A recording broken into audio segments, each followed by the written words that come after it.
Just when you thought it couldn't get any more crowded, the field of Democrats running for president expands and expands again. Ohio Congressman Tim Ryan is the latest to jump into this race. He made this announcement today in an online ad and on The View, where he talked about how plant closures in Ohio have shaped his life. And I can go back just a few weeks where my daughter called me crying from school because her friend was crying to her. Her dad just got transferred at the local General Motors plant. The kids had to move. Yeah. And my daughter called me and she said, "You got to do something." And I said, "I'm going to do something, and I'm going to run for president of the United States."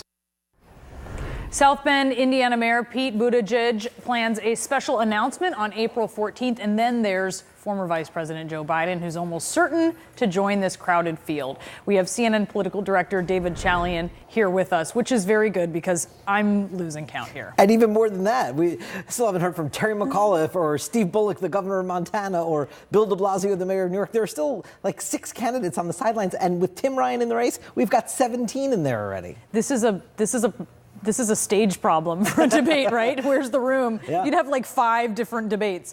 Okay, so let's look at the folks who are still considering a run.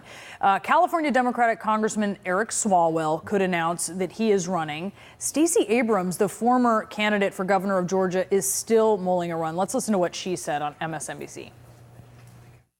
I am thinking about it. I truly am. I think that the timing for me is first deciding about the Senate, because I do think you cannot run for an office unless you know that's the job you want to do.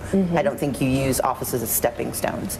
And so my first responsibility is to determine whether a Senate run is right for me. And then the next conversation for myself will be, if not the Senate, then what else? You find those remarks interesting? I do. Tell me. I do. We know that Chuck Schumer, the Democratic leader in the Senate, wooing Stacey Abrams hard to get into that Senate race. They believe it's the best shot they've got to take that Georgia Senate seat if it's with Stacey Abrams as their candidate. The other thing Stacey Abrams said that was so intriguing about not shutting down the door to a presidential run was that she didn't need to decide until the fall. And so she sees this as perhaps something that she can do on a different kind of schedule than the rest of the competitors in the field. But what I heard there, Brianna, and I've talked to people that are familiar with her thinking, they say she hasn't shut the door to a presidential run, but they don't expect that to be where she ends up. But I was just surprised. She didn't sound very enthusiastic about a Senate race in those comments this morning.